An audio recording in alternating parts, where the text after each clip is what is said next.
Hey guys, it's Eric here at Farpoint Farms. Today, I am finally going to get to share with you something that I wanted to share with you years ago.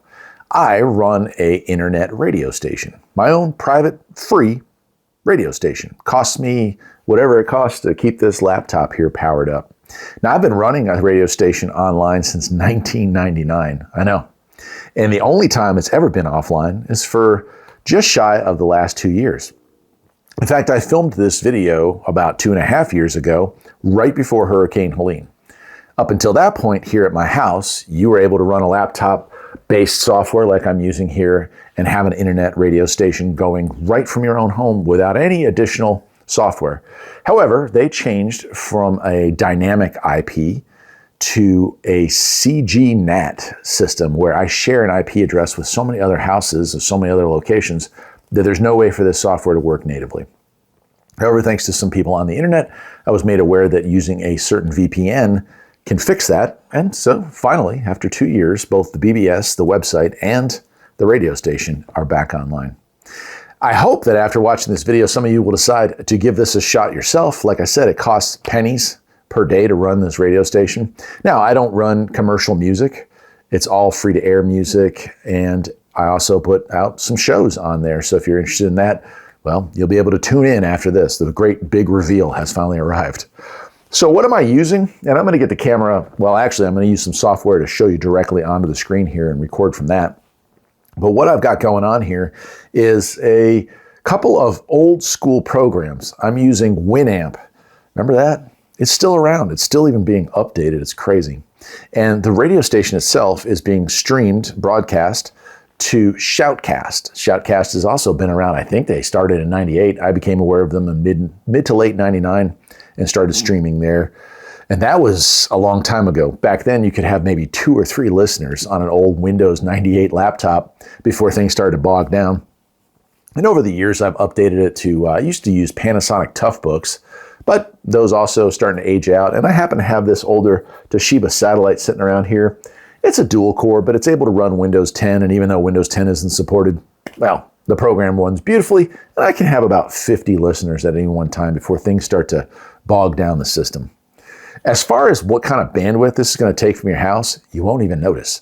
Now, if you want to play high fidelity, stereo or CD or MP3 quality music on your radio station, yeah, you're going to up those rates a little bit. But I run at 40 bits a second, which is very low. However, for audio, it's perfect. You can't tell that it's not high fidelity. All right, so let me pause the camera. I'm going to get it closer in. I'm going to show you the programs that I'm using. This one here being something that's actually just a few years old now, but free. All this stuff is free. Doesn't cost you a penny to do it. Let's go. All right. Well, I'm not going to bore you with the backup stuff and how it all works at first. First, I just want to show you that it works and how I make it work. So what we're going to go into here, and by the way, before I even get going, every single thing I'm about to show you is free. Costs absolutely $0.00. So that's the best part about running a radio station. You can be your own person on your own place here. And I think that's just the coolest bit of all. So here is my radio station software. This is called ZaraRadio. It's free. A little hard to find sometimes, but it's out there and it's free. Of course, there are paid versions of it that give you some extra functionality. But for the most part, I've never felt the need to have any of it. What you see here on the right-hand side here is all the songs that I've got, all the things that I've got, all listed out here. And of course, every month or so when this thing is up, I change it out. But for right now, I just leave that be. And it is a fully functioning radio station, so it's automated. If I want to, you can see right here at 10:45, it's telling me I've got a break that's going to come in, and I can schedule it. So if you take a look, every night at 7 p.m. Eastern Time, the Midnight Cafe plays an episode. Every night at midnight, Farpoint Farms plays a live feed. Every 15 minutes, I do a old school attack warning stuff, like stuff from the civil service, civil Department of Defense back in the day. It's kind of cool. And then from about 12:30 through about 4:30 in the morning, I play random free-to-air Halloween type stories, like scary stuff, scary stories, things like from the olden days of radio you might have heard way back. Right, so those are all there. You can do that, but there's even more cool stuff you can do here. I'm just going to get into some of it, but not all of it. So we can add let's get in here. I want to show you that we can add these things here. So I can add computerized time announcements, temperature announcements, humidity announcements. I can throw a random track in if I'm here live and I just want to play a certain thing. Because this is used for real radio stations, you got all kinds of stuff. Throw a pause in there, add an actual satellite feed and a connection to that feed. And then we also have adding an internet stream, which is really nice feature to have. So if you have another person that you listen to, another station you listen to, and they have a nightly show or a weekly show, and you want to simulcast that on your station, it's as easy as entering the stream and adding a date to go into it to change it out. So it's really nice. Once you get this thing set up, it's fun to play with. I'm not going to lie to you. But once you get it set up, you can walk away for a week, 2 weeks, 3 weeks, and it's just going to continue doing its thing. Now, like a real radio station, you have the opportunity to add a bunch of jingles. So if you're doing live work, you can add this in. And anytime you press any of those buttons, it's going to drop that jingle. If you look at my setup, WFPF music, see, I've got my bumpers all already in. About every third song or so, I throw one in there. So that's how I do it. But you can also, if you're live, throw that temperature, time, or humidity announcement in there. And so that's how that works. That's it. Like you do that and you're playing. You can see it play. You can also do some other stuff. Let's see if I can get into options here. You can get into how long you want to overlap tracks, what your fading is going to be. Here's where you enter in your satellite stuff, outputs. I mean, all of it, right? You got the silence detector, mixer. I mean, it's all there. So it's a very great, it's a really cool program for free. I was shocked when I found it because up until that point, I was doing it a different way. And so let me close this out real quick. Just going to minimize that. And I'll show you how I go about getting this stuff to work. And that is by using good old-fashioned Winamp, right? This Winamp has been around forever. Again, I think it came out in 98, but here it is. This is probably not even the most recent version, but this is 5.9.2, and it was done in April of 23. Right, and it works on 64-bit systems, which some of the older ones would hang. But yeah, it's working. You're going to use that, and then you're going to download one of two programs. By the way, Winamp is free. Shoutcast, you're going to go to Shoutcast, and you're going to download DSP. The version that I'm using, I think, is 2.4.1. And you're going to download that, and that is where it links Winamp to here. Now, if you don't want to use that ZaraSoft, you can actually just add your playlist editor here and fill that up with music or talk or whatever it is you want to broadcast. Press play, put it on a loop, and shuffle it, and it'll play forever as well. That's the way I used to do it. But in my case, this Winamp is just piggybacking onto the back of that ZaraSoft radio software, and it's just doing its thing. Right, so the thing you need to understand about the Shoutcast DSP, and I'm going to try to make this as easy as possible to understand. Think of Winamp itself as the voice, right? That's the radio station. Think of Shoutcast DSP, the software that links that, as an in-between between you, the voice, and the internet itself. Now, your two choices after this are you can have a paid program and use a server online, a Shoutcast server or your own server, and put all of your information, all your music, all your audio files, whatever you want to broadcast, and you can have that right on here. And you can point it at that server, and then away it goes. But that costs money, and I'm poor. So back in 1999 and all the way to today, I use the next piece of software we're going to look at, and that is Shoutcast DNAS software. And think of that as a little miniature server software that sits right on your laptop. And then this then links to it and then goes out onto the web. And that is where you find your Shoutcast stream. So let me see if I can pull that up. Here it is. When it's running, it looks something like this. And you can see that it'll show you, hey, we just have a new song. We've pushed it, right? We pushed that song to the directory. And then if somebody logs in, it'll say, hey, they logged in. Here's how long they stayed online. That all looks complicated, but honestly, guys, once it's up and running, you never have to pay attention to it again. If you want to look at it from the front end, here's what it looks like. All this stuff, don't worry about it. When you set this up, it's going to ask you just about 3 questions. Hey, what is the address you want to send it to?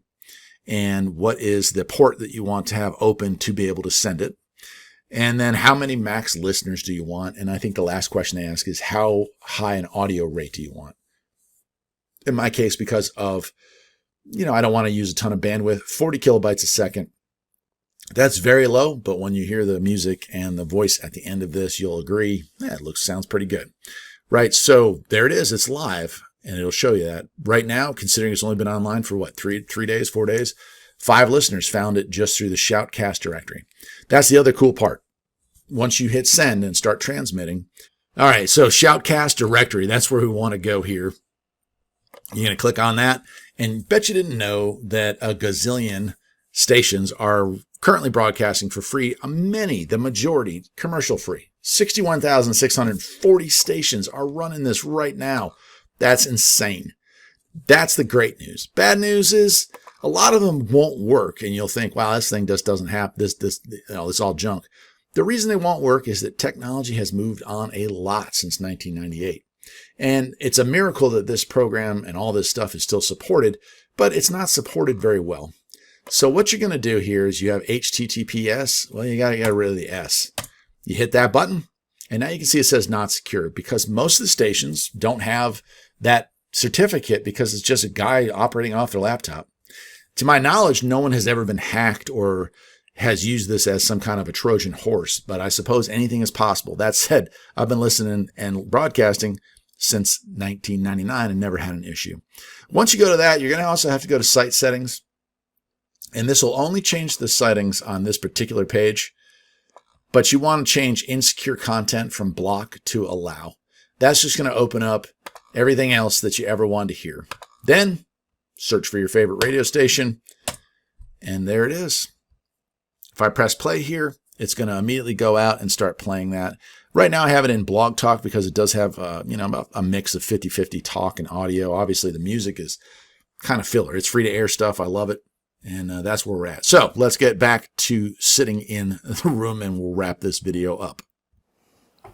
So how's that for super easy, huh?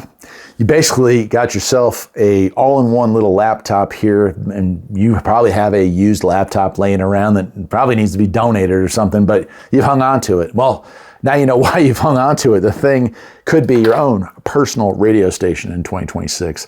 So why would you set something like this up? Oh man, there's 1,000 reasons, but let me give you a top 3.